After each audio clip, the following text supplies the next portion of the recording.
En pleine course à la chefferie du Parti libéral, Chrystia Freeland serait la cible d'une campagne de désinformation en provenance de la Chine.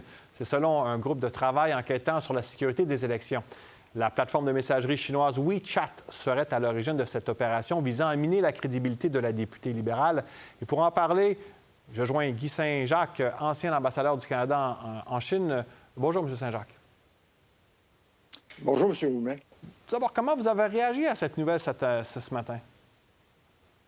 Bien, il y a un côté un peu surprenant parce que pourquoi s'attaquer à Mme Freeland? Je pense que ça démontre que les Chinois trouvent que c'est une femme forte qui a déjà été très critique envers la Chine. Mais il faut dire aussi au départ que le gouvernement chinois a toujours une préférence pour que ce soit un gouvernement libéral qui soit en poste à Ottawa.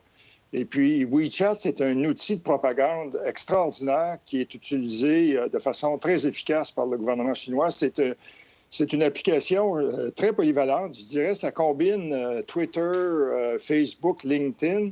Et le gouvernement chinois se sert de ça pour influencer la communauté chinoise à l'étranger dans toutes ses activités de propagande, comme ils l'ont fait lors des dernières campagnes électorales. Ils savent qu'il y a une importante communauté canadienne d'origine chinoise dans à peu près une douzaine de circonscriptions.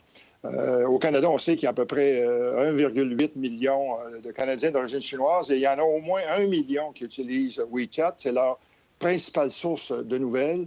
Et donc, à nouveau, c'est sujet à beaucoup de propagande, beaucoup de censure. Et dans ce cas-ci, le but était d'influencer des Canadiens d'origine chinoise qui potentiellement pourraient participer à la course pour élire un nouveau chef du Parti libéral et donc essayer d'influencer leur choix. Maintenant, est-ce que justement c'est une nouvelle donne en politique qu'un pays utilise une application comme WeChat, vous l'avez abordé, pour s'attaquer à un politicien, une politicienne? Bien, la Chine, là-dessus, n'a aucune vergogne. Puis je dirais qu'il y a un double but avec la désinformation. D'abord, c'est de miner nos institutions démocratiques parce que la principale préoccupation du leader chinois, Xi Jinping, c'est la survie du Parti communiste chinois. Puis le Parti communiste chinois commence à être très critiqué en Chine. L'économie ne va pas bien. Ils ont mal géré la COVID. Ils ne peuvent pas admettre aucune erreur. Donc, pour maintenir la théorie, l'abstraction que c'est le meilleur système de gouvernance, il faut aussi qu'ils essaient de rabaisser les systèmes démocratiques. C'est pour ça qu'avec la Russie, ils ont des campagnes pour essayer d'influencer l'opinion publique, de discréditer, de miner les systèmes démocratiques.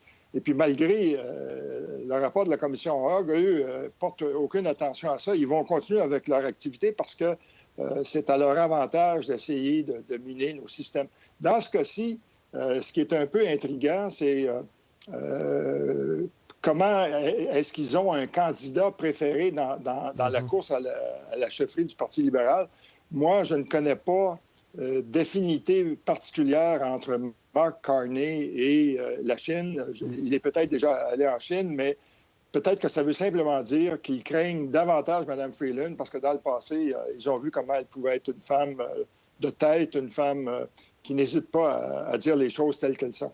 Ah, maintenant, on voit la Chine qui intervient dans la course à la chefferie du Parti libéral du Canada. Mais maintenant, est-ce que cette campagne-là pourrait être une menace pour les prochaines élections? Hein? Il pourrait y en avoir au printemps prochain.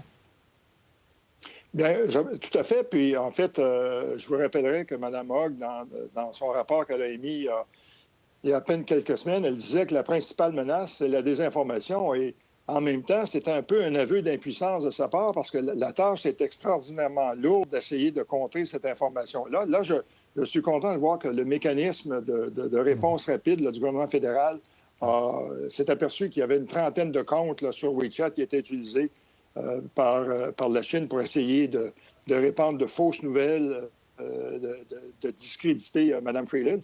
Mais il faut s'attendre à ce que la Chine continue par tous les moyens d'influencer nos élections la prochaine fois.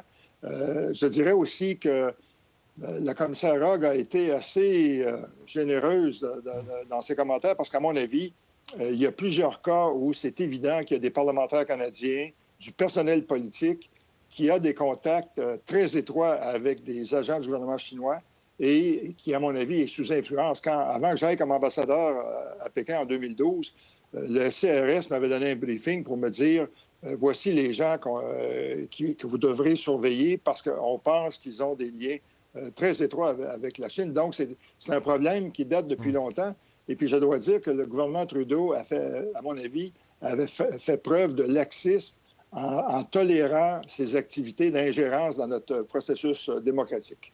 Ouais, maintenant, je boucle la boucle avec ça, M. Saint-Jacques, parce que vous en avez parlé un petit peu d'entrée de jeu à propos de WeChat, parce qu'on va en parler toute la journée, inévitablement, de cette affaire. WeChat, vous avez dit, c'est un peu l'équivalent de Facebook, Jean-Jacques, du Twitter, du LinkedIn, mais est-ce qu'il y a beaucoup d'utilisateurs en Chine ou est-ce que c'est en fait l'outil numéro 1 utilisé en Chine pour communiquer?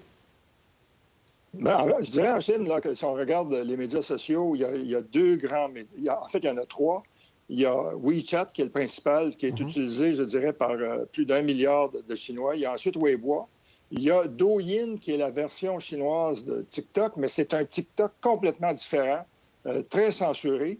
Et il y a une armée de surveillants qui regardent qu'est-ce qui est dit. Le régime tolère que des critiques soient faites. Ça les aide un peu à prendre le pouls de la population, mais aussitôt que quelqu'un critique le parti, il est contacté, il est averti de cesser ses critiques.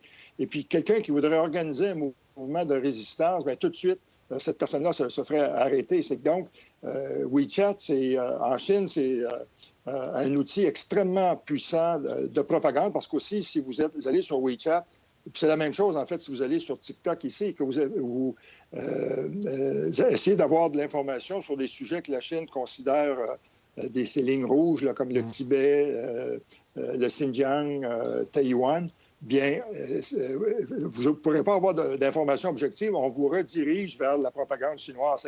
Tout ça fait de WeChat un outil très puissant. Puis le problème pour nous, si on regarde les prochaines élections fédérales, c'est que c'est extrêmement difficile. Et puis on peut s'inspirer de l'exemple de Taïwan qui fait face à un barrage de désinformation. Eux laissent la désinformation sur place, mais tout de suite, ils ajoutent des commentaires pour dire que les gens puissent faire la part des choses. Et leurs mesures ont eu beaucoup de succès lors de la campagne électorale qui s'était déroulée l'an passé à Taïwan. Guy Saint-Jacques, ancien ambassadeur du Canada en Chine, merci beaucoup d'avoir été avec nous en ce samedi matin. Ça m'a fait plaisir. Bonne journée. Bonne journée. Pour voir nos émissions en entier, rendez-vous sur la chaîne Ici RDI.